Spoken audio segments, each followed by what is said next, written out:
నమస్కారం. మనతో పాటు డాక్టర్ జంధ్యాల శంకర్ గారు ఉన్నారు. వారికి ఇప్పుడు 90 ఏళ్ళు, 90 ఏళ్ళు నిండాయి. 91 అడుగు పెడుతున్నారు. విజయవాడకి మొట్టమొదటి మేయరు. వారు బై ప్రొఫెషన్ డాక్టరు. వాళ్ళ ఫ్యామిలీలో అందరూ డాక్టర్సే.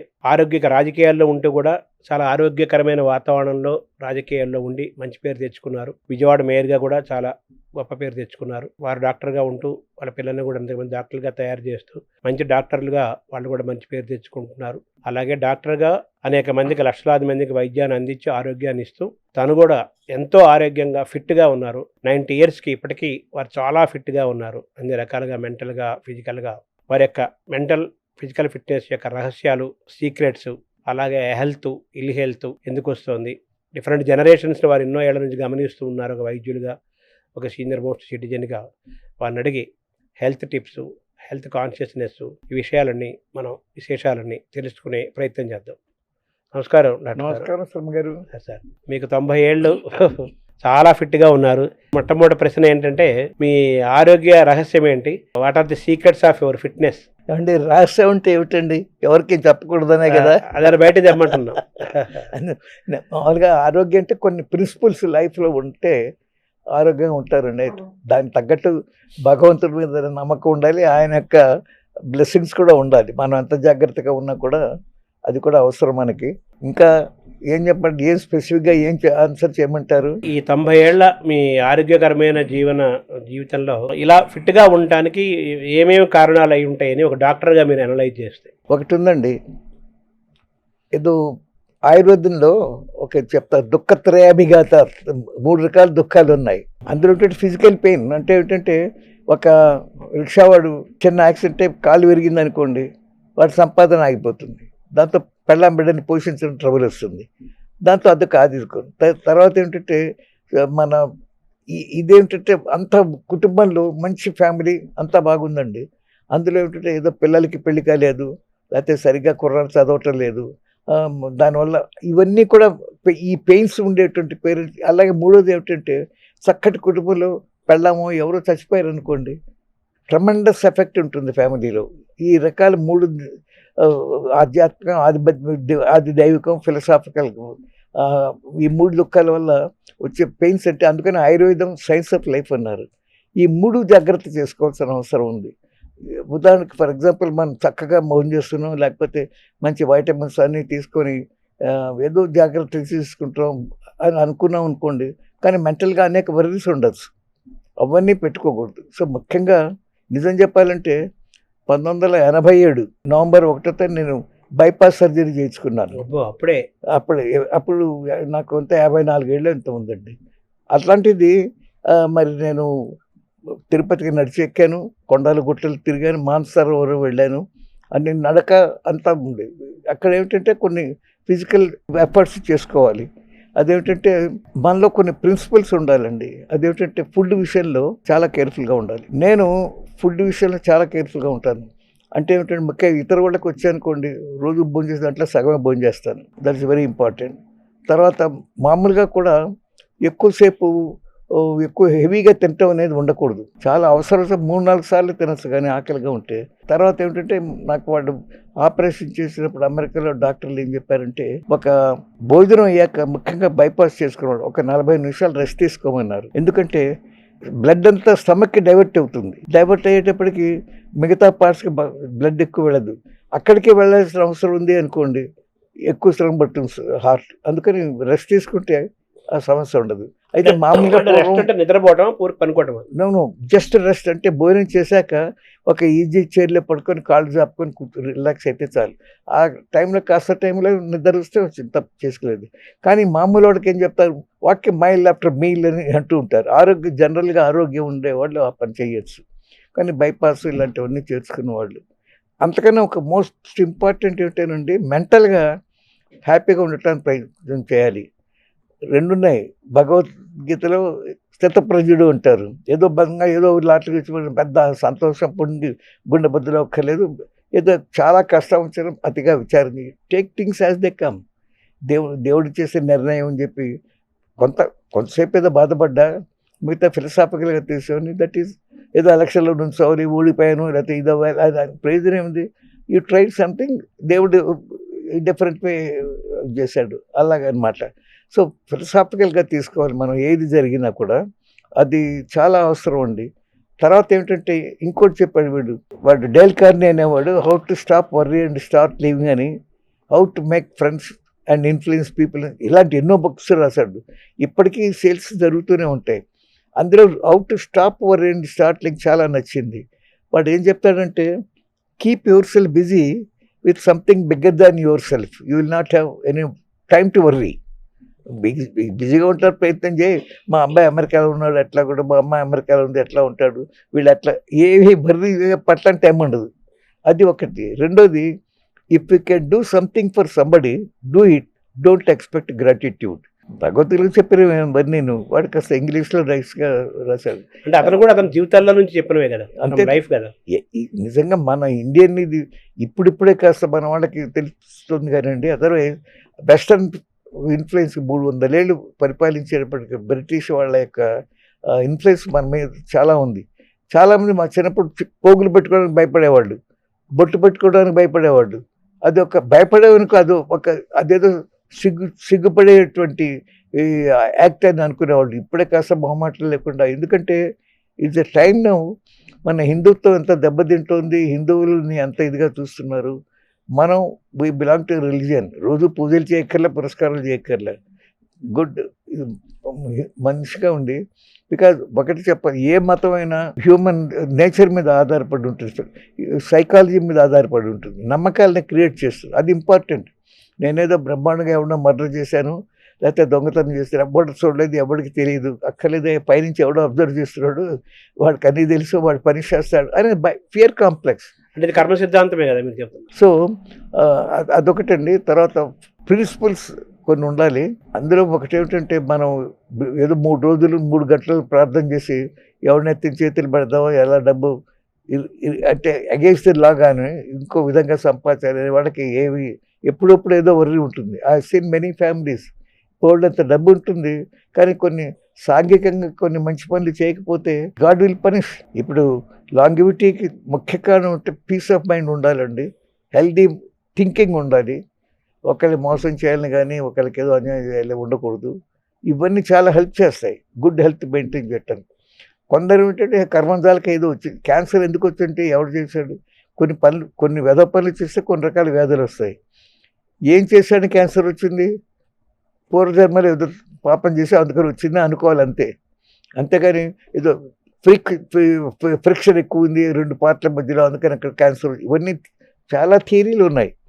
కానీ నేను మెడిసిన్ ఎప్పుడో 53లో చదివాను. అప్పటి నుంచి ఇప్పటిదాకా లాట్ ఆఫ్ ఇంప్రూవ్మెంట్ వచ్చింది. ఎక్కడంటే ఎర్లీ డయాగ్నోసిస్, దానికి కాస్త ట్రీట్మెంటు, అనేక విధాలుగా వచ్చింది. కానీ బేసిక్ కారణం అనేది స్పెసిఫిక్గా తెలియదు ఎవరికి. అలాగే డయాబెటీస్, పూర్వం డబ్బుండే వాళ్ళకి వచ్చేది, ఇప్పుడు పేదవాళ్ళకి కూడా వస్తుంది డయాబెటీస్. ఎందుకంటే స్పెసిఫిక్గా ఎవరికి తెలియదు. వాడు తమాషా బాయిడ్స్ అనేవాడు పతాలజీ ఒకటి రాశాడు. అందులో వాడు ఏం రాస్తాడు, ఇట్లా diabetes plenty, poverty in the midst of plenty అని చెప్పాడు. అంటే poverty in the midst of plenty, అన్నీ ఉన్నాయి అల్లు ఉన్నట్లు శరీరం అన్నట్టుగా. శరీరం నిండా షుగర్ ఉంది, కానీ వాడుకోవటం ఎట్లాగో తెలియదు. సరే, అందుకని యూరిన్లో పోతుంది, బ్లడ్లో కనిపిస్తుంది, దానికి మంచి కంట్రోల్ చేయడానికి అవకాశం ఉంది. అదేవిధంగా బ్లడ్ ప్రెషర్ మైండ్ని కాస్త ఆవేశం తగ్గించుకోవాలి. ఇలాంటివన్నీ కొన్ని సూచనలు పాటిస్తే బ్లడ్ ప్రెషర్ ఆటోమేటిక్గా తగ్గుతుంది. ఆయుర్వేదంలో చెప్పారు చూసే, శవాసన యోగలో మనిషి టోటల్ రిలాక్సేషన్ అంటారు. మీరు ఇట్లా గట్టిగా పడుకున్నారు అనుకోండి, ఆటోమేటిక్గా అట్లా వెలికలుగా వేళ్ళు వంగిపోతాయి. ఇట్లా తెరిచి కూర్చోవాలి అని అనుకుంటే కూర్చోవచ్చు, but that is not the way. But universal flexion అంటారు. ఒకసారి రిలాక్స్ అయి పడుకుంటే అన్ని జాయింట్స్ ఫ్లెక్షన్లో ఉంటాయి, రిలాక్స్ అయిపోతాయి. రిలాక్స్ అయ్యి అట్లా ఒక 20 నిమిషాలు ఉంటే ఏ మందులు లేకుండా కూడా బ్లడ్ ప్రెషర్ తగ్గుతుంది. అట్లీస్ట్ 10 పాయింట్స్ 10 degrees తగ్గుతుంది. ఇలాంటివి కొన్ని డిసిప్లిన్ లైఫ్లో ఉండాలండి. అది మెయిన్ థింగ్ అండి. మంచి హెల్త్ మెయింటైన్ పెట్టాను. తర్వాత తెలియదే ఉంది, ఇప్పుడు జంక్ ఫుడ్ ఎక్కడ పడితే అక్కడ. మనకు కూడా చిరుతిళ్ళు అనేది ఉన్నాయి తెలుగులో. ఇప్పుడు జంతికలు తింటారు, చక్కెరలు తింటారు, ఏవేవో చేస్తారు. కానీ కొంచెం కొంచెంగా మొదలు నథింగ్ విల్ హ్యాపెన్. అయితే మన ఇళ్లలో చేసుకున్నట్టుగా బయట కొనే ఉండవు. చిన్న చిన్న షాపుల్లో, రోడ్డు మీద షాపుల్లో ఏం చేస్తారంటే వాడిన నూనె తెగ వాడుతూ ఉంటారు. It's not good, it's not safe. అంత సైంటిఫిక్గా ఎందుకు సేఫ్ అవన్నీ వెళ్ళటం అనవసరం. మనం వీలైనంత వరకు వాడు ఏం చెప్పి 1-2 సార్లు నూనె వాడిందే ఎక్కువగా వాడకూడదు. 1-2 సార్లు వాడచ్చు.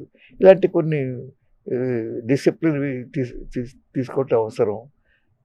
వీటన్నిటికీ కన్నా అఫ్కోర్స్ మెంటల్గా పీస్ ఆఫ్ మైండ్ ఉండాలండి. ఏది వచ్చారో దాన్ని యాక్సెప్ట్ చేయాలి. జరిగేది జరిగినట్టుగా యాక్సెప్ట్ చేయాలి. కొంత వర్రీ అవుతారు ఎవరైనా, ఎంతసేపు ఉండకూడదు. ఊరికే పాస్ట్ గురించి ఆలోచించి అది చేసి ఇది చేసి దానివల్ల ప్రయోజనం ఉండదు. You have to forget. మంచి జరిగినా చెడు జరిగినా ఓకే అనుకోని జరిగింది, లెట్ us ఫర్గెట్. ఎందుకు జరిగిందో తెలియదు, ఇంకా ముందు జరగకుండా చూసుకోవాలి. అలాంటివి ఇలాంటివన్నీ చాలా అవసరం మెంటల్గా. అందుకనే ఆయుర్వేద సైన్స్ ఆఫ్ లైఫ్ అన్నారు.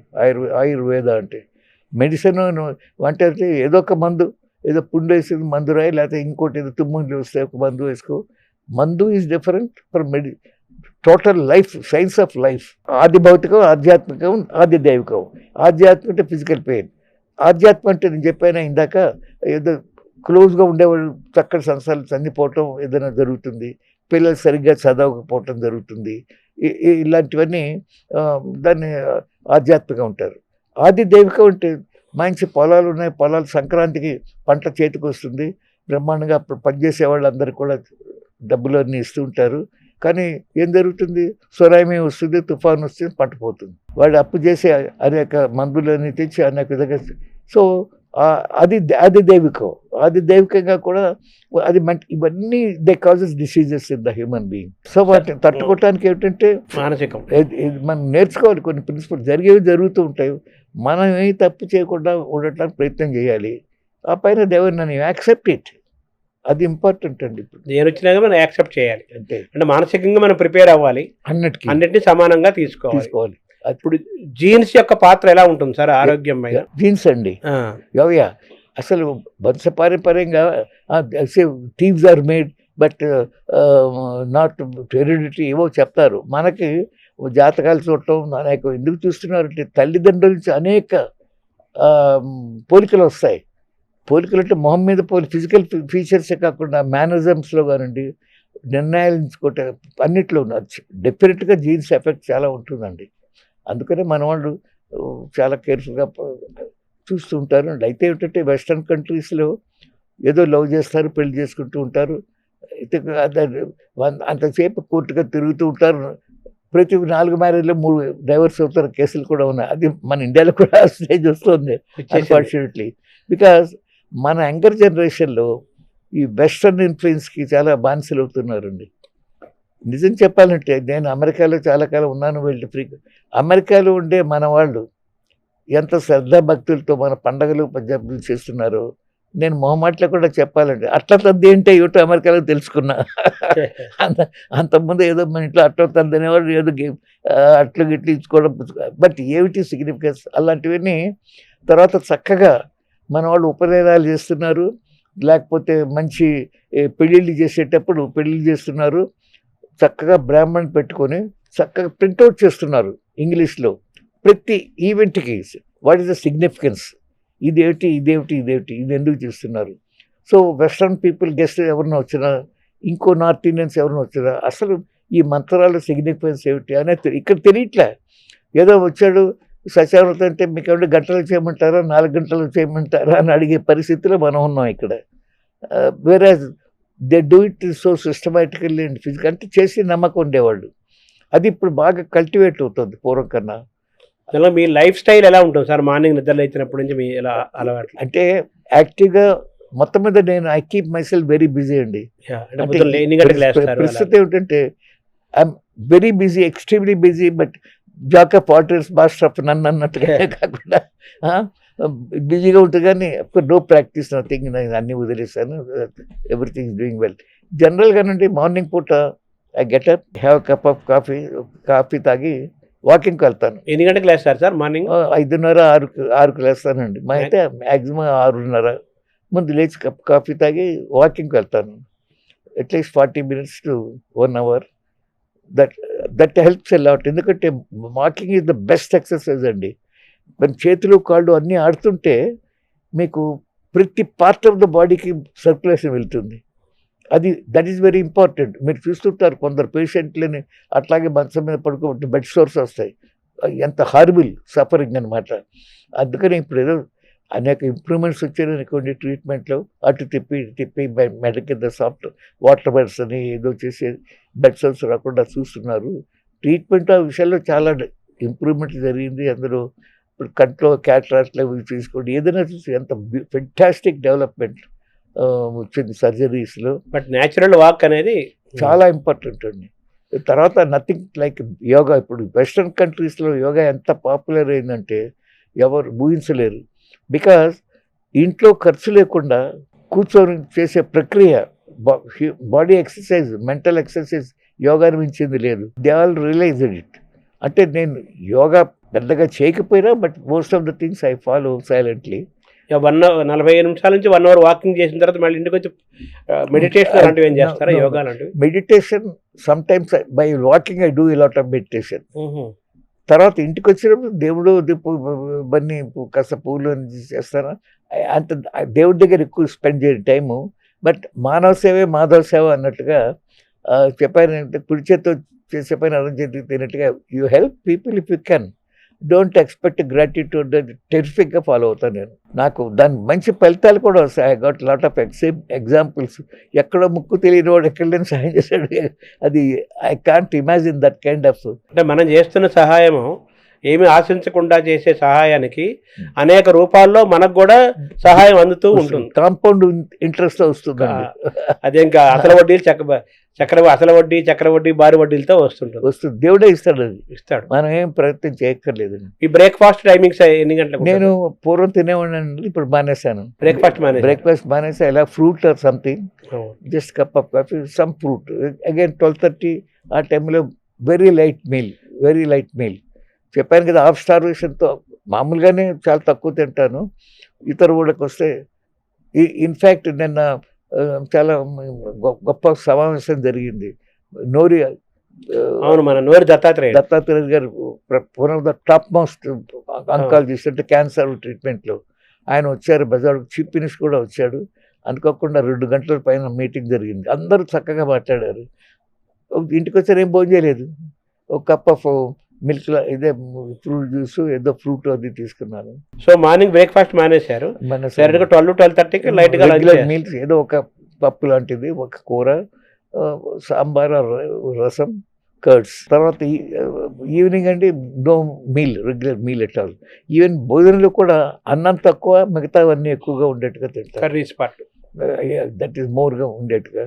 సాయంత్రం పూట ఏదో 2-3 ఇడ్లీలు, లేకపోతే 2 చిన్న దోశలు, 2 చపాతీలు, 2 పూరీలు అట్లా తీసుకుంటాను.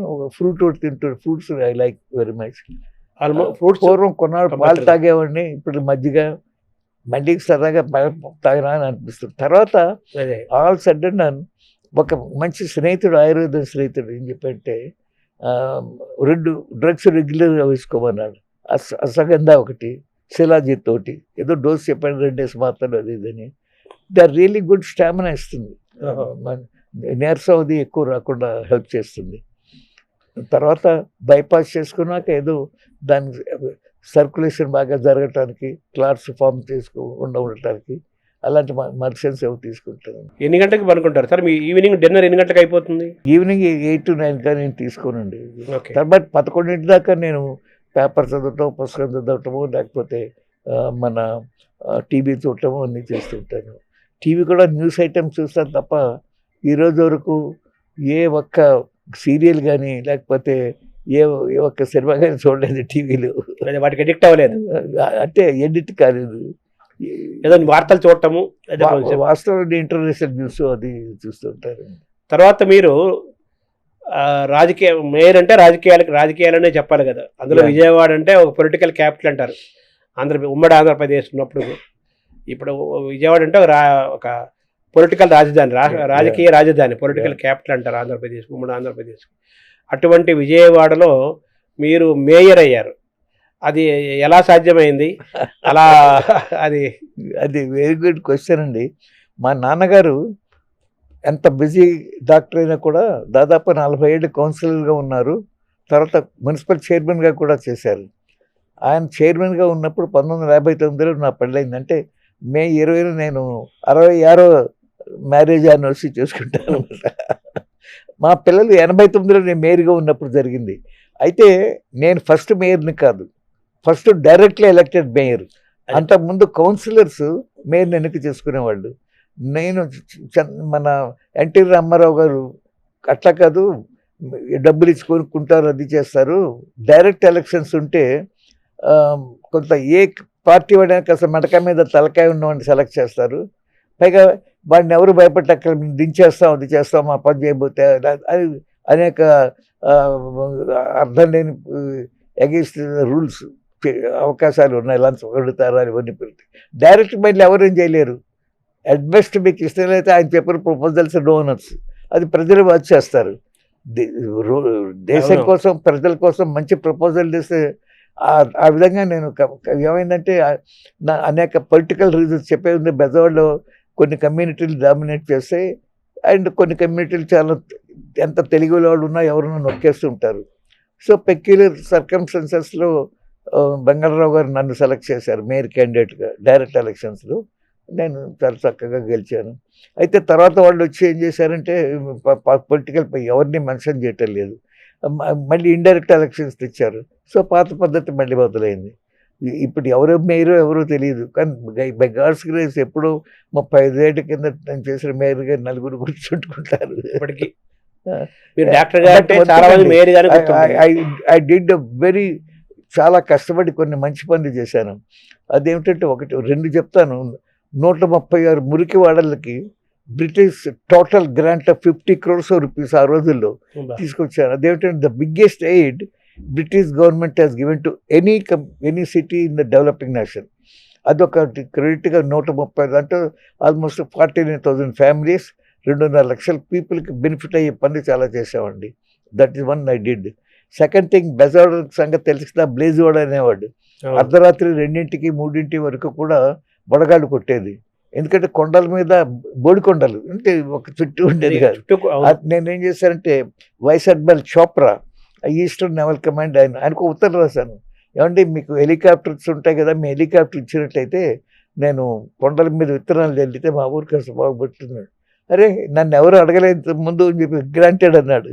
సో తను పెట్రోల్ పోసి 2 రోజులు హెలికాప్టర్ ఇచ్చాడు. నేను చేసిందల్లా ఆ పైలట్స్కి ఒక ఉన్న వాటిలో బెస్ట్ హోటల్లో అకామిడేషన్ ఇచ్చాను. అసలు ఫుడ్ గిడ్డు అంతా బిల్స్ మేమే పే చేసామనుకోండి.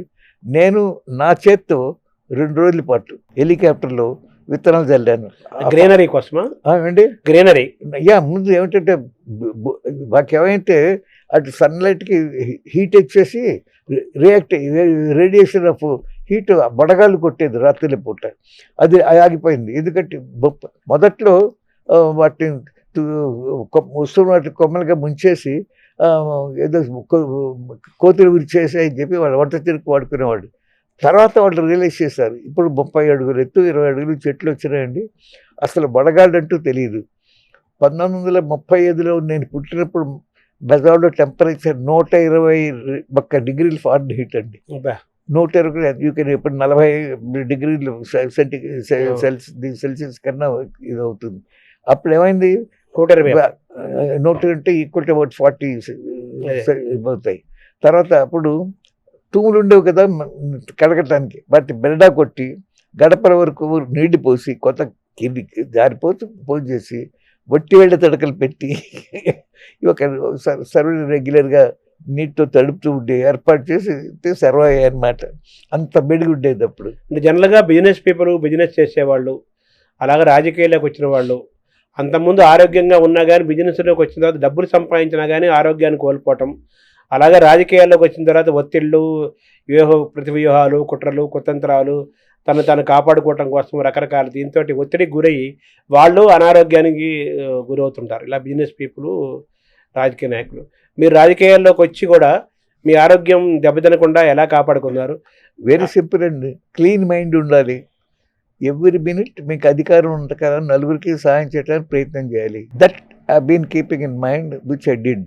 అప్పటికి ఇప్పటికీ అఫీషియల్ సర్కిల్లో కానీ they all respect me because నేను రూల్స్కి వ్యతిరేకంగా వాడికి ఇల్లు పర్మిషన్ ఇవ్వండి, ఏదో కాస్త వైలేషన్ చేస్తున్నాడు, లేకపోతే లంచాలు తీసుకోండి అంటే మీ అందరికి మీకు తెలియదే ఉంది, ఎమ్మెల్యేలు కౌన్సిలర్స్ రిక్షాలో తిరిగే కౌన్సిలర్ కార్లు కొంటున్నారు. ఇప్పుడు 4 కోట్లు 2 కోట్లు ఖర్చు పెడుతున్నారు ఎలక్షన్స్ కింద.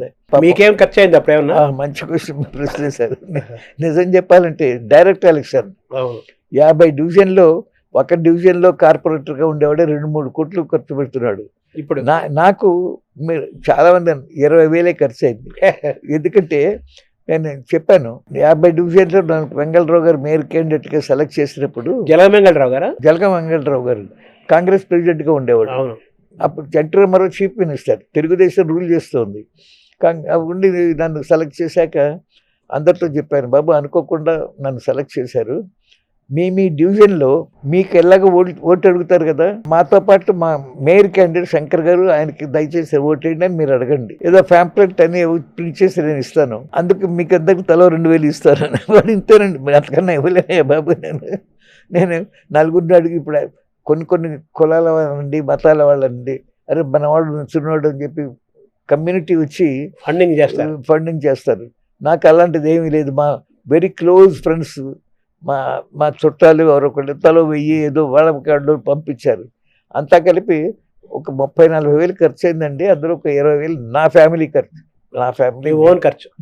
మొత్తం టోటల్గా మీరు విజయవాడ, మా బ్రదర్స్, మా సిస్టర్స్ వాళ్ళు ఎవరు ఇచ్చారు. టోటల్గా మీరు విజయవాడ లాంటి మహానగరానికి మీరు మేయర్ అయినప్పుడు, ఎలక్షన్ ద్వారా మేయర్ అయినప్పుడు టోటల్గా మీకు అయిన ఖర్చు 40,000, 20,000, 20-30,000 అండి. మేమైతే 40,000 మ్యాక్సిమం. 50 డివిజన్లో ఓటు కోసం నేను ప్రయత్నం చేసింది. ఓవరాల్ టోటల్ 40,000 ఖర్చు అయింది. అంతే. ఒక 20,000 మీరు సొంతంగా పెట్టుకున్నారు, ఒక 20,000 ఫ్రెండ్స్ ఎవరో వాళ్ళు వాలంటీరీగా, మొత్తం అంతా 40,000. 40,000కి ఇప్పుడు ఒక మధ్యాహ్నం మార్నింగ్ బ్రేక్ఫాస్ట్ బిల్లు కూడా సరిపోదు. ఈ కార్యకర్తలు ఉంటారు కదా, అవును, వాళ్ళకి టిఫీ కాఫీలకే సరిపోదు. తర్వాత మీ నాన్నగారి యొక్క ఇన్ఫ్లుయెన్స్ మీ పైన ఏమైనా ఉందా? ఉందండి, చాలా ఉంది. ఎందుకంటే వెరీ ఫ్యూ ఈ such a wonderful doctor. General Dakshinamurthy hospital అని జేడీ హాస్పిటల్ అంటే ధర్మాస్పత్రి అనేవాళ్ళు. ఎవరైనా వచ్చి ముందు ఏదైనా ఇస్తే తీసుకునేవాడు కానీ ఇంత ఇవ్వని అడిగేవాడు కాదు. అంతకన్నా 1929లో బెజవాడలో 3 కార్లు ఉండేవి, 3 కార్లు. అందులో ఒక కారు, మొదటి కారు మా నాన్నగారు. 29లోనే మా నాన్నగారు ప్రాక్టీస్ మొదలెట్టారు. మా కారులో ఎప్పుడు తర్వాత ఆయన లైఫ్లో ఎప్పుడు కొత్త కారు కొనలేదు. పాత కారు దెబ్బతింటే ఇంకో పాత కారు కొనేవాడు. ఎందుకంటే ఆయన సంపాదన లిమిటెడ్గానే ఉండేది, ఫ్యామిలీ. అదే కాకుండా ఆయన ఎందుకు కూడా చెప్పారు కొలదు అంటే, మా కారులో ఇప్పుడు ఒక పలుగు, ఒక గమేడ, ఒక పార ఉండేవి. అనే పల్లెటూరు నుంచి మనకు ఎవరు వస్తే పరిగెత్తి కారులో డ్రైవర్ని పెట్టుకొని వెళ్తుంటే పెద్ద గుంటలన్నీ ఉండే కదా పూర్వం. ఇప్పుడు కూడా చాలా రోజు పల్లెటూరు రోడ్లు దిగి ఆ గుణపంతో అటు ఇటు సర్ది, పారతో మట్టంతా సర్ది, అవసరం ఇవి వేరే పక్కన ఉంటే తీసుకొచ్చి గమేళతో అలా డ్రైవరు మొత్తం బండి లాగిచ్చేవాడు. అక్కడికి వెళ్ళి ఆ పేషెంట్ని ఎక్కించుకొచ్చేవాడు తన కారులో. హాస్పిటల్లో పెట్టుకొని ట్రీట్ చేసి, ఏమిటే అక్కర్లేదు కాస్త మీరు డబ్బులు పెట్టి పండు తినేవాడు. మరీ పేదవాళ్ళు అయితే. ఇంకోటి ఎవరైనా అయితే ఏదో మీకు తోచిందేమో అన్నాడు. 2 ఎగ్జాంపుల్స్ చెప్తానండి మీకు, నాకే ఫ్యాసినేటింగ్. మా ఫాదర్, నేను అమెరికా నుంచి తిరిగి వచ్చిన ఒక నెలలో, నేను అప్పుడు అమెరికాలో న్యూక్లియర్ మెడిసిన్ చేసి వచ్చాను. అక్కడ వచ్చినప్పుడు 4 రోజుల్లో మా ఫాదర్ గారు మాసివ్ హార్ట్ అటాక్ చచ్చిపోయారు. So everybody said nuclear medicine అంటే రేడియో ఐసోటోప్స్ వాడి క్యాన్సర్ డిటెక్షన్, అనేక డిటెక్షన్. అప్పుడు that was the most latest technology. అయితే వచ్చే అందరూ ప్రాక్టీస్ చేయమని సరే అని చెప్పేసి పెద్ద సీనియర్ డాక్టర్, నువ్వేం భయపడకయ్యా, మీకు ఏదైనా ప్రాబ్లం ఉంటే మేము తెలుస్తుంటాం అని చెప్పి అంత సపోర్ట్ ఇచ్చింది.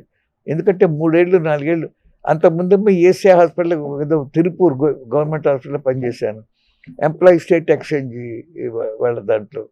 దాన్ని అప్పుడేంటో ఎక్కువగా సరదాగా తీర్చడానికి ఏదో దొంగ నొప్పులు పెట్టుకొని సర్టిఫికేట్ కోసం వచ్చేవాడు తప్ప, పిల్లలు డాక్టర్ని ఎదుర్కొని ఏమిటో సర్టిఫికేట్ పొద్దున్న సమయం పోయిందని తిట్టేవాడు. అట్లాంటిది లక్కీగా నాకు నేను చేరినప్పుడు, ఎప్పుడు 61 ఆ ప్రాంతంలో నుండి చేరినప్పుడు ఫ్యామిలీకి ఎక్స్టెండ్ చేశారు. వాడు దొంగ సర్టిఫికేట్ అడగచ్చు, కానీ బాగా జబ్బు పడ్డ వాళ్ళ కుర్రాడికో, వాళ్ళ పిల్లవాడికో, వాళ్ళ వైఫ్కో మంచి మంది ఇస్తే అప్పుడు కాస్త నమస్కారం డాక్టర్ గారిని గౌరవం పెరిగిందనమాట. Because they came with real disease. నాన్నగారికి ఏం జరిగింది సార్? అదే దీంట్లో మా ఫాదర్ది 2 ఉదాహరణ చెప్తాను. నేను ప్రాక్టీస్ సడన్గా పెట్టాను. ఒక ముసలైన అంత 6 అడుగుల 2 అంగుళాల పైన మంచి ఫార్మరు, కానీ మంచి టాల్గా ఇదిగా ఉండేవాడు. ఆయన రెగ్యులర్గా వచ్చి ఎదురుగుండా కూర్చునేవాడు. వెళ్ళొస్తాను బాబు అని మళ్ళీ వెళ్ళిపోయేవాడు. పొద్దున సాయంత్రం ప్రాక్టీస్ టైం లేవు. అంత ఒకరోజు ఖాళీగా ఉన్నప్పుడు అడిగా, ఏమిటి సీక్రెట్ మీరు ఇట్లా వచ్చి వెళ్తూ ఉంటారన్నా? ఏమీ లేదండి, మీ నాన్నగారు అంటే నాకు అంత ప్రేమ గౌరవం. అంటే ఏమిటండి మీకు అయితే నా ఉదాహరణ చెప్తాను. నేను 30 ఏళ్ళప్పుడు మంచి ఫైల్ మన్ లాగా ఉండేవాడిని, 6 అడుగులు 2 అంగుళాల మనిషిని. నేను 10 మైళ్ళు కాదు ఎంతైనా పొలంతో తిరుగుతాను, అంత డబ్బున్నవాడినైనా అంటూ ఏదో చెప్పుకొచ్చాడు. పెద్ద కంతి వచ్చింది, ఆయన భాషలో చెప్తున్నాడు. నా బీపీ మీద కంతి వచ్చిందండి. ఎవరో చెప్పారు దక్షిణామూర్తి గారి దగ్గరికి వెళ్తే ఆపరేట్ చేస్తారు. అప్పుడు ఎవరు డాక్టర్లు చాలా కొద్దిమంది. మా నాన్నగారు చూశారు. ఓకే, ఆపరేషన్ చేయాలి అని అయితే చేయించుకోండి. అయితే కొంచెం నొప్పి ఉంటే కొంత ఇంజెక్షన్స్ అది ఇవ్వాలి, లేకపోతే మత్తు పెట్టాలి. అబ్బాయి నా మొహంకి మూతికి మాత్రం మత్తులేం పెట్టద్దండి, నేను మొండోడిని, ఎంత పోయిందైనా నేను భరిస్తాను, మీ ఇష్టం చేశాడు. గట్టిగా కూర్చున్నానండి. ఏదో నేను ఇచ్చారో తెలియదు, అమ్మ నరిచాను. కాస్త కోస్తుంటే ఈయన ఆపరేషన్ అయిపోయింది. పెద్ద లోకల్గా కొంత ఇస్తారు, అంత లేదు, కానీ మొత్తం మీద చాలా పెయిన్ వచ్చింది నాకు. వారం రోజులు హాస్పిటల్లో పెట్టుకొని కట్టుకట్టి క్లీన్ చేసి పంపించేటప్పుడు సరే ఏమండి అంతే వాళ్ళు డబ్బు అన్నారు. ఏం అక్కర్లేదులేవయ్యా అని. అదేమిటండి నేను డబ్బున్నవాడిని, వారం రోజులు ఆపరేషన్ చేసి మీ దగ్గర పెట్టుకున్నారు, అంతేగాని మీరు వద్దంటే అట్లా అంటే కాదంతే అని. ఏమండో నేను మొండోడిని చచ్చినాకంటే కదా మీరు చెప్పాలి. ఏం లేదే నీ కంటిని చూస్తే అదో రకం కంతి అనుకున్నా, ఆపరేషన్ చేశాక ఇంకో రకంగా నాకు తెలిసింది, అంచేత కొంత నేర్చుకున్నాను ఇవ్వాలి కాబట్టి నీ దగ్గర ఏం తీసుకోవటం లేదు. ఆయన ఎక్స్పెరిమెంట్ ప్రయోగానికి ఆయన ఉపయోగపడ్డాడు. అందుకని మీ అప్పటి నుంచి ఫ్రెండ్షిప్ ఎక్కువైపోయిందట. వచ్చినప్పుడు వారం వచ్చి ఏదో కూరలు పాలు పెరుగు బెన్నం ఏదో తెచ్చిస్తుండేవాడు. నాన్నగారి ఇన్ఫ్లుయెన్స్ మీకు ఏ విధంగా ఉపయోగపడింది రాజకీయాల్లో? ఆయన టాన్సిల్స్ అవన్నీ ఆపరేషన్ మేము పక్కన చూసేవాడు. ఆయన పేషెంట్స్ని ఎట్లా పలకరించేవాడు, ఎట్లా చేసేవాడు, అంత కబుర్లు చెప్తూ అంత ఆప్యాయంగా చూసేవాడు. చాలా కొద్ది మంది ఉంటారు బిజినెస్లో. మీ బిజినెస్ ఎట్లుందంటారు ఇవాడు కూడా అమెరికాలో, కానీ పలకరించి ఆప్యాయంగా ఏమన్నా పిలిచి ఏమిటి మీ అమ్మాయికి ఏం పెళ్లి సంబంధాలు కుదరలేదా, ఏమిటి ఎట్లా ఉంది మీ అబ్బాయి చదువు, ఇదే చెప్పాను కదా, ఇవన్నీ ఫ్యామిలీ ఫిజిషియన్. ఆ పద్ధతిలో ఆయన దగ్గర నేర్చుకున్నాను. తర్వాత ఏమిటంటే లైఫ్లో కొన్ని ప్రిన్సిపల్స్ పెట్టారన్న. నువ్వు మనం చేసే పాప పుణ్యాలు, ముఖ్యంగా పాపాలు పిల్లలకి వస్తాయి, పుణ్యాలు వాటి ఎఫెక్ట్గా ఉంటాయి. So never try to do anything తెలిసి తప్పు చేయడానికి ట్రై చేయి, it will reflect on your children, అది మర్చిపోక. అయితే మన వాల్మీకి స్టోరీ చూస్తే వాడు వాళ్ళకి రోడ్డు మీద పోయేవాడు, దొంగ వడ్డిపోతు చేస్తుంటే పెళ్ళం బెట్ట డబ్బు సంపాదిస్తానే కానీ నీ డ్యూటీ మొగుడుగా పెళ్ళం బిడ్డలు పోయిన పెట్టం, నీ చేసే పాపాలు నన్ను చుట్టుకో అని పెళ్ళం గట్టిగా చెప్పింది. ఈ ఫ్యామిలీ డాక్టర్ అనేది నాన్నగారి దగ్గర నుంచి అప్పుడు ఆ కల్చర్ ఎక్కువ ఉండేది. అసలు ఆ రోజుల్లో every doctor is family doctor. ఎందుకంటే కొన్ని దేవుడికి వదిలేసేవాళ్ళు, క్యాన్సర్లు గిన్సర్లు వచ్చిన వాళ్ళు ఉన్నారు, చచ్చిపోయిన వాళ్ళు ఉన్నారు, అని కొన్ని ఆపరేషన్లు అని చేసి. సో మొత్తం మీద మనుషులు జీవించారు తరతరాలుగా, యుగాలుగా. అవి దట్స్ ఎ డిఫరెంట్ థింగ్. కానీ ఆ హ్యూమన్ టచ్, హ్యూమన్ అప్రోచ్ అదొకటి మాత్రం నేర్చుకున్నాను. అదే కాకుండా లైఫ్లో principles, how you should be member of a society, అదొకటి నేర్చుకున్నాను. ఆనెస్టీ, సిన్సియారిటీ, ఇంటిగ్రిటీ, 3 మెయింటైన్ చేయాలి. ఈవెన్ నేను మేరినప్పుడుగా ఐ మెయింటైన్ ద ప్రిన్సిపల్స్. ప్రొఫెషనల్గా కూడా అదే, డాక్టర్గా కూడా అదే నేర్చుకున్నాను. అంటే అదే చేశాను నేను కూడా, నాన్నగారు లాగానే నేను కూడా అదే చేశాను. అదే మీకు ఇంకో 2 ఎగ్జాంపుల్, అది మా నాన్నగారిది. నేను ఒక ఫ్రెండ్ మేమంతా కార్లో దీనికి సౌత్ ఇండియా టూర్కి వెళ్తుంటే నేనే డ్రైవ్ చేస్తున్నాను. ఒక సడన్గా బ్రేక్ వేయాల్సి వచ్చింది. ఒక ముసలివాడికి మొత్తం తప్పించాను, నో యాక్సిడెంట్. అక్కడి నుంచి కార్ యాక్సిడెంట్, బ్రేక్స్ పట్టుకుపోయినాయి. బాబు ఇక్కడ ఎవరున్నారు రిపేర్ చేసేవాడు ఉన్నారంటే ఒకడు వచ్చాడు. నాకు 2 నిమిషాలు పైకి కింద అక్కడ కూర్చొని మీరు టీ తాగండి నేను చేస్తాను. ఏమిటి అంటే సరే గంట సేపు చేశాడు, రిపేర్ చేశాడు, బాగా చేశాడు. నేను ఎంత ఇవ్వంటాను, 10 రూపాయలు ఇవ్వండి. అదేంటే గంటన్నర పని చేసావు నువ్వు, నేనంటే ఈకైతే 10 రూపాయలు నువ్వే బాగుతావు. లేదా కాదండి, అంతేనండి అన్న. ఏం లేదండి, మేము సెకండ్ హ్యాండ్ పార్ట్స్ కొనడానికి బెజవాడ వస్తూ ఉంటాం. అప్పుడు ఒకసారి బాగా జబ్బు వచ్చింది, మా కుర్రాళ్ళంతా నన్ను మీ హాస్పిటల్ తీసుకొచ్చారు, మీరు 3-4 రోజులు ఉంచుకున్నారు, ట్రీట్మెంట్ ఇస్తాను, నయమైపోయింది. ఇంజక్షన్ కూడా మీకు సొంత డబ్బులతోనే ఇచ్చారు. తర్వాత నేను ఎంత ఇవ్వమంటే నువ్వు ఎవరు అంటే ఇది అని చెప్పాను. ఏం అక్కర్లేదులే, పడ్డు కొనుక్కొని తిను, పెద్ద నీకు ఇట్లా ఖర్చు పెట్టిందేం లేదు అని నాకు ఫ్రీగా చేశారండి మీరు. అది నేను ఎట్లా మర్చిపోతాను, నాకేమైనా ఆపర్చునిటీ వచ్చింది, అవకాశం వచ్చింది, నాకు చేశాను. ఇట్లాంటివి చాలా ఉన్నాయండి ఎగ్జాంపుల్. కృతజ్ఞత అది ఆ సాటిస్ఫాక్షన్ వేరు. ఎవరో somebody came and told that is benefited because of you are అది ఇది. నాకు చాలా మంది ఎంతోమందికి ఎంతో గుర్తుండవు. నన్ను అంటే మీకు తెలియదు, ఒక హాస్పిటల్ ఇనాగరేషన్, చాలా పెద్ద హాస్పిటల్ ఇనాగరేషన్కి వెళ్ళాను. హాస్పిటల్ కట్టాయన వెళ్ళబోతే కూర్చొని మీతో మాట్లాడాలన్నాను. సరే కూర్చున్నాను. ఆయన మొహం ఎక్కడో చూసినట్టుంది, కానీ నేను సరే అంత అయిపోయాక నేను కొరమండల్ ట్రావెల్స్ అని పెట్టాను మా డాక్టర్గా ఉన్నా కూడా. ఎందుకంటే పెద్దానికి హైదరాబాద్ వెళ్ళాలి, మెడ్రాస్ వెళ్ళాలి, టికెట్ కొనాలి, ఇంటర్నేషనల్ ట్రావెల్ వీళ్ళు ఎక్కువ అయ్యారు. ఎనివే ఆ సందర్భంలో ఈ డాక్టర్ వచ్చాట, టికెట్గా ఏదో వచ్చేసి మీలాంటి యంగ్స్టర్స్ బ్రైట్ పీపుల్ వెళ్ళారండి, ఎంకరేజ్ చేశారు, అంత డబ్బు లేదు అంటే మీరు టికెట్ కూడా అడ్వాన్స్ చేసి ఇచ్చారు, అప్పుడు మీరు డబ్బు మీకు ఇచ్చేస్తాను అనుకోండి. అది నాందిగా నేను అమెరికా వెళ్ళి పైకి పెద్దవాడై పెద్ద హాస్పిటల్ అని ఈ as a human being and service లాగా అతను చెప్పాడు. అంటే మీరు మర్చిపోయారు కానీ ఆయన గుర్తుపెట్టుకోవాలి. అట్లాగే నేను చాలా మంది వాళ్ళ గుర్తే ఉండదు నాకు. సో అది కూడా మీ నాన్నగారి దగ్గర నుంచి మీరు నేర్చుకున్నాను. అయితే ఇప్పుడు మీరు ఒక మంచి సబ్జెక్ట్ గుర్తు చేశారు, ఫ్యామిలీ డాక్టర్స్ అనేది. ఇప్పుడు స్పెషలైజేషన్స్ పెరిగిపోయాయి కదా, 30 ఏళ్ల నుంచి కూడా పెరిగిపోయాయి. అంటే ఇప్పుడు బాగా గురువు శిష్యుడు లాగా, గురు శిష్య పరంపర, విద్యార్థి గురువు మధ్య బంధాలు పోతున్నట్టుగానే ఫ్యామిలీ డాక్టర్స్ అనేది ఆల్మోస్ట్ అది కల్చర్ పోయింది. అన్ని క్లినిక్లు, హాస్పిటల్, మల్టీ స్పెషల్ హాస్పిటల్స్ అవుతున్నాయి కదా. సో ఫ్యామిలీ డాక్టర్ యొక్క అవసరం ఈ రోజు ఉందంటారా? చాలా ఉంది, అది ఇంక్రీజ్ అవుతుందండి. Even America. ఎందుకంటే ఫ్యామిలీ ఫిజిషియన్ అనేది లేకపోతే భగవంతుడి దయ అండి, ఇంకేదైనా కానీ ప్రతి వాళ్ళ ఫ్యామిలీలో ఒక హెర్నియాయో, లేకపోతే ఒక హైడ్రోసిలో, లేకపోతే హార్ట్ అటాకో, లేకపోతే ఒక బ్రెయిన్ ట్యూమర్ రాదు కదా ప్రతి వాళ్ళ ఫ్యామిలీలో. సామాన్యంగా మన దేశంలో with all these wrong hygienic principles అన్నీ ఉంటూ చేత డయేరియాలు, డిప్తీరియా కాదు డయేరియాలు, లేకపోతే కడుపులో నొప్పులు ఏదో చిన్న చిన్నవి వస్తాయి. అవన్నీ ఎయిల్మెంట్ ట్రీట్ చేయడానికి అన్ని TCDCSR 10 టెస్ట్ చేస్తే ముందు 2,000-1,000 రూపాయలు అవుతాయి రోజుల్లో. మా రోజుల్లో 100 రూపాయలు. అసలు ఎందుకు? సిమ్టమాటిక్గా చూసి వీలైనంత వరకు మంది ఇవ్వండి. ఎక్కడైతే అవసరం ఉందో టెస్ట్ చేయించండి. అట్లా లేకుండా ఇప్పుడు మనిషి చేయి కూడా పలుచకుండా చూడకుండా టెస్ట్లు రాసేయటం.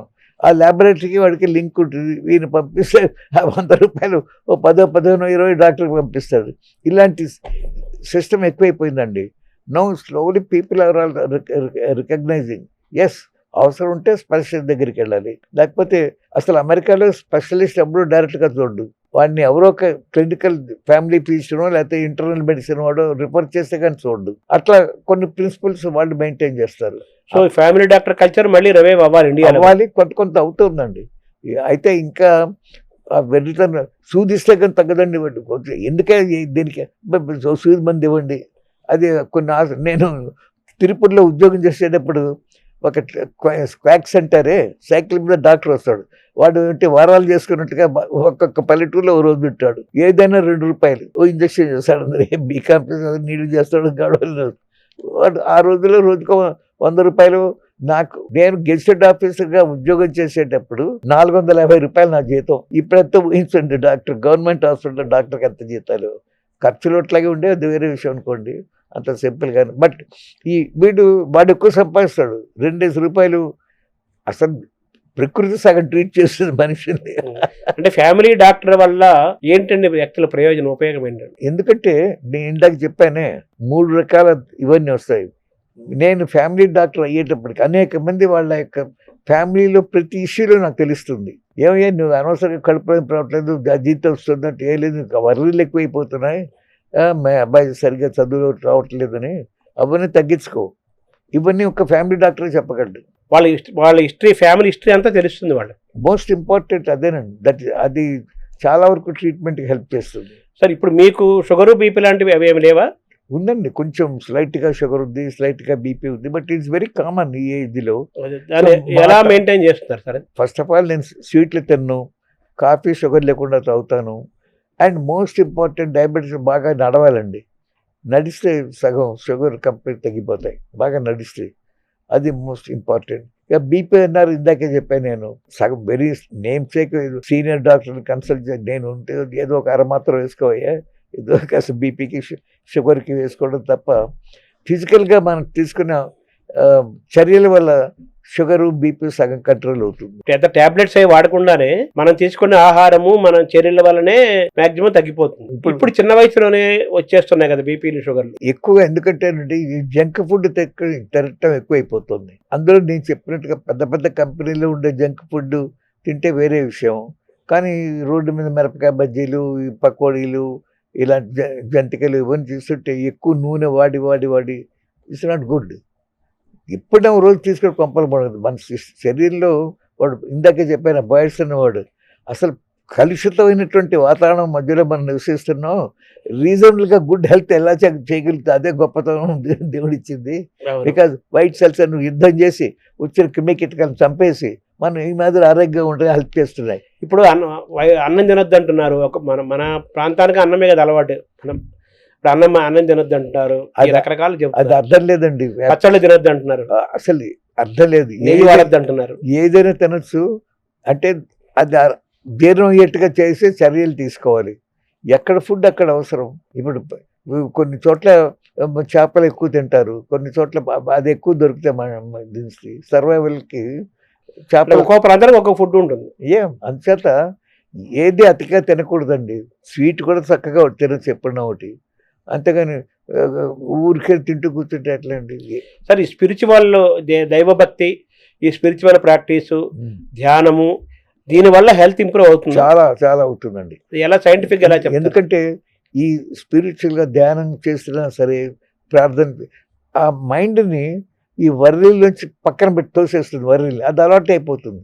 సో మీరు ఒక 2 గంటలు లేదా అరగంట అయినా చేస్తే, కామ్గా చేస్తుంటే మీ వర్రీలు సగం తగ్గిపోతాయి. That will have very good effect. ఏదైనా అష్టావధానం చేసినట్టుగానే అష్టాంగ హృదయం చెప్పి 8 రకాల ఇవన్నీ ఉన్నాయి. అవన్నీ సరిగ్గా ఉంటేనే హ్యూమన్ సిస్టమ్ బాగుంటుంది. అందుచేత అన్నిట్లోనూ జాగ్రత్తలు తీసుకోవాలి. అందుకని నాకు ఎక్సలెంట్ హార్ట్ బ్రహ్మాండంగా పనిచేస్తుందంటే, పనిచేసేవాడిని బాధ పెట్టి పారాలిసిస్ వస్తుంది, ఇంకోటి వస్తుంది. ఏముందండి, శరీరంలో బ్లడ్ క్లాట్ అయినప్పుడు సెరిబ్రల్ బ్రెయిన్కి వెళ్తే పారాలిసిస్ వస్తుంది. అదే గుండెలో వస్తే టమ్మని హార్ట్ అటాక్ వస్తుంది. మెయిన్ ఆర్టరీలో పట్టుకొని ఇమీడియట్గా చచ్చిపోతారు. చిన్న ఆర్టరీలో వచ్చింది అనుకోండి, ఇండికేషన్ ఇస్తుంది. కాస్త నొప్పి, అంజైనల్ పెయిన్స్ అంటారే, నొప్పి బాబు కొంచెం జాగ్రత్తగా ఉండు హార్ట్ విషయంలో ఉంది. అక్కడ ద డాక్టర్స్ కెన్ హెల్ప్. కాస్త ఇప్పుడు పూర్వం కన్నా ఒక విధంగా ఉండే బ్యాడ్ హ్యాబిట్స్ వల్ల హార్ట్ అటాక్లు ఎక్కువ అవుతున్నాయి, యాక్సిడెంట్లు ఎక్కువ అవుతున్నాయి. రోడ్డు మీద యాక్సిడెంట్స్ ఎన్ని అయిపోతున్నాయి. India stands first road accidents, number of vehicles on the road and number of deaths తీసుకుంటే. కొన్ని లక్షల కార్లు అమెరికా 7th, 8th ప్లేస్. ఎందుకంటే అనేక రకాల జాగ్రత్తలు వాళ్ళు తీసుకుంటారు. అలాగే మన లైఫ్లో ప్రతిదీ జాగ్రత్త తీసుకోవాలండి. అయిన దానికి వర్రీ, ఊరికే జరిగిన దృష్టిలో పెట్టుకొని ఊరికే దాని గురించి ఆలోచన. నేను నెక్స్ట్ డే మర్చిపోతాను. Something I didn't like will have, okay, what do I care about it, ignore it. సరే, బుక్ రీడింగ్ అవి మీకు హ్యాబిట్ ఉందా? పుస్తకాలు చదవటం ఓయా, book that's a very good habit అండి. పుస్తకాలు చదవటం, మ్యాగజైన్స్ ఏదో ఒకటి చదువుతూ ఉండటం అనేది ట్రమండస్గా నాలెడ్జ్ ఇంప్రూవ్ అవుతుంది. అందులో ఏంటంటే పూర్వం ఏదో బ్రిటిష్ ఎన్సైక్లోపీడియా అల్మారంతా ఫుల్గా ఉండేది. ఏ అంటే ఒకటి, బి అంటే సిడి. ఇప్పుడేముంది, గూగుల్లో నొక్కితే వచ్చేస్తుంది మీకు కావాల్సిన information. But that is also good. గూగుల్లోకి వెళ్ళి మీ ఇష్టం సడన్గా ఏదో హిస్టీరియా అని, ఏమిటంటే హిస్టీరియా అంటే బట్ చెప్తాడు వాడు గూగుల్లో. ఇప్పుడు వచ్చేసినాయి కదా మనకు, ఏఐ, చాట్ జీపీటీ అని వచ్చేసి ఫాస్ట్ క్విక్గా మనకి ఇన్ఫర్మేషన్ నాలెడ్జ్ వచ్చేసి. ఏమంటే కత్తితో పొడవచ్చు మనిషిని, ఆపరేషన్ చేసే డాక్టర్. అట్లాగే ప్రతి గ్యాడ్జెట్స్తోనూ మంచి జరుగుతుంది, చెడు జరుగుతుంది. మంచి చుట్టాలంటే అదే పొర్నోగ్రఫీ సినిమాలకి పిల్లలు చెడిపోతుంటారు. ఛానల్స్ ఉంటాయి. అవన్నీ చూడకుండా ఉండేట్టుగా పిల్లలు జాగ్రత్తగా ఉండే కష్టం. చెప్తున్నారు ఏం లేదు, పిల్లల్ని ఒక పెద్ద పూర్వంలాగా వాచ్ చేయటం తల్లిదండ్రులు. అమ్మ వర్క్ చేస్తూ, తండ్రి వర్క్ చేస్తూ, వాడు ఎట్లా చదువుతున్నాడు అంతా కూడా పట్టించుకోరు ఎక్కువ. ఏదో అమ్మమ్మలు తాతలు ఉంటే వాళ్ళు ఏమైనా పట్టించుకుంటారేమో కానీ ఇప్పుడు అది దాని ఏమంటారు, ఉమ్మడి కుటుంబాలు ఒకటి లేవు కదా ప్రస్తుతం. అది అప్పుడు లేకపోవటం ఉంటే అందులో ఒక డిసిప్లిన్ అది ఉండేది. కానీ ఎవరు ప్రైవసీ వాళ్ళకి ఉండలేదు అని కొత్తగా ఆలోచించే వాళ్ళతో ఇబ్బంది అయిపోతుంది. సార్ తర్వాత ఇంకోటి ఈ భార్యాభర్తల అనుబంధం ఉంటుంది కదా, యా అవి ప్రేమ పెళ్ళిళ్ళు అవుతున్నాయి, పెరుగుతున్నాయి, కానీ ఎక్కువ కాలం నిలబట్టలేదు. ఈవెన్ ప్రేమించి చేసుకున్న పెళ్ళిళ్ళు ఎక్కువ కాలం నిలబట్టలేదు, జంటలు కూడా ఎక్కువ కాలం నిలబట్టి 20 ఏళ్ళు 30 ఏళ్ళు కాపురం చేసిన తర్వాత కూడా ఇప్పుడు విడాకులు సిద్ధమవుతున్నారు. ఇలాంటి యొక్క అన్ని జరుగుతున్నాయి కదా సమాజంలో. అవును, ఇది సోషల్ హెల్త్కి అంత మంచిది కాదు, అలాగే మనిషికి అవును. కూడా మంచిది కాదు కదా. Very true. సో దీన్ని ఎలా చూస్తారు సార్, భార్యాభర్తల బంధాన్ని, మ్యారేజ్ అని? అనేక రకాల ఎక్స్పోజర్ జరుగుతుంది ఇప్పుడు, టీవీలు అనండి, ఇంకోటి అనండి, పుస్తకాలు. దాంతో ఏంటంటే మామూలుగా పూర్వం ఏంటి, నాకు దేవుడు ఇది నిర్ణయం చేశాడు, వీడితో నాకు ముడిపెట్టి పెళ్లి చేశాడు, so I షిల్ try to adjust my self to his needs. Same thing మూడు అనుకోవాలి. మంచిగా చూడడం, మా అమ్మాయి ఏదో సినిమా యాక్ట్రెస్ లాగా లేదు, లేకపోతే ఇంకో సోషల్గా లాగా పాడలేదు, ఇవన్నీ పెట్టుకుంటే అట్లా. So you have to be satisfied with whatever is available. అలాంటి ఫిలాసఫీలో మనం అంతా పెరిగాం. ఎవరు నీకు సంబంధం చూసామని అంటే మాకు జాతకాలు నచ్చినాయి, ఆ ఫ్యామిలీ మంచి ఫ్యామిలీ అంటే మనం ఒప్పుకునేవాళ్ళం, అమ్మాయి ఒప్పుకునేది, అబ్బాయి ఒప్పుకునేవాళ్ళు. ఏదో పేరుకి నీకు నచ్చిందా, నీకంటే మా తల్లిదండ్రులు నాకు మంచి సంబంధం చూశారు, నేను చేసుకుంటాను అనే టైంలో వాళ్ళకి ఉండదు, అభిప్రాయాలు ఏకంగా ఉండవు. ఇద్దరికి మొగుడు పిల్లలకి కానీ అడ్జస్ట్ అవుతారు. This is what God has given to me, let me accept it. దాన్ని మనం తీసుకొని యాక్సెప్ట్ చేసి అడ్జస్ట్ అవ్వాలి అని అవుతారు. అందుకని సాంప్రదాయంగా మనలో విడాకులు ఉండవు, కానీ అన్హ్యాపీనెస్ లేకపోలేదు, ఉంటుంది. కానీ విడాకులు అనేది మెటీరియలిస్టిక్ అప్రోచ్ ఎక్కువ అవటం వల్ల జరుగుతుంది. ఏదో అడ్జస్ట్మెంట్ ఉండాలి.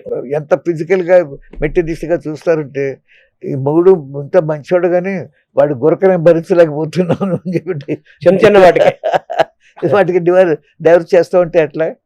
సరే, మీరు మీ ఇంత 90 ఏళ్ల జీవితాన్ని ఏమైనా మీరు బుక్గా తీసుకొస్తున్నారా, ఏమైనా రికార్డ్ చేస్తున్నారా? భలే ప్రశ్న వేశారు. నా ఫ్రెండ్స్ చాలామంది, ముఖ్యంగా ఇప్పుడు పరిగణ అనేక మంది న్యూషకి వస్తారు, అమెరికా వెళ్ళొస్తున్నారు. కానీ నాలాగా వెళ్ళిన వాళ్ళు చాలా కొద్దిమంది. షిప్లో వెళ్ళాను, ట్రైన్లో వెళ్ళాను, హెలికాప్టర్లో వెళ్ళాను. అంటే నేను మొదటిసారి అమెరికా వెళ్ళినప్పుడు ఇక్కడి నుంచి బొంబాయి దాకా కార్లో వెళ్ళాను. బొంబాయి నుంచి షిప్ ఎక్కి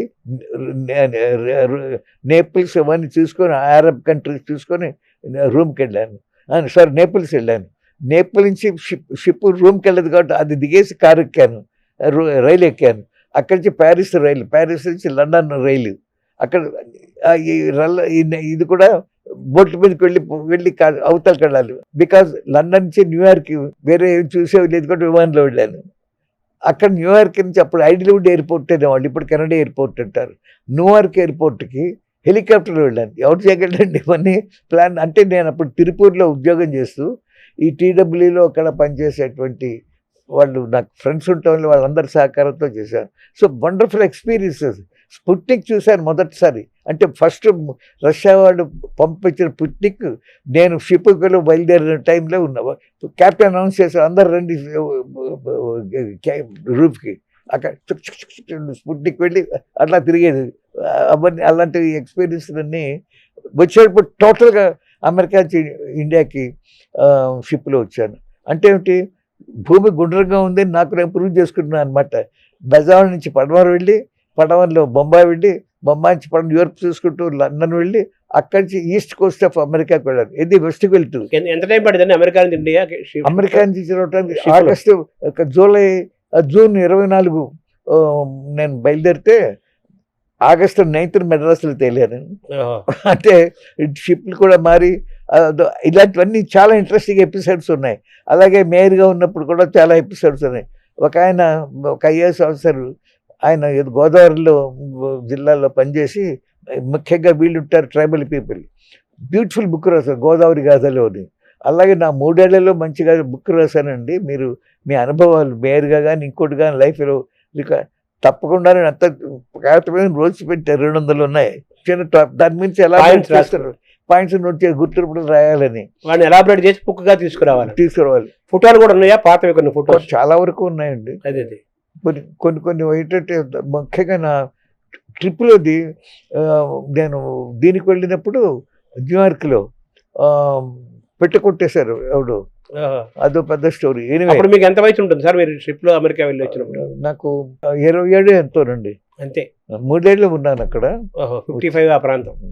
1955-56 ప్రాంతం. నేను 63లో అమెరికా వెళ్ళాను. అంటే 63లో వెళ్తే 28 years. 35లో పుట్టాను. 28 years.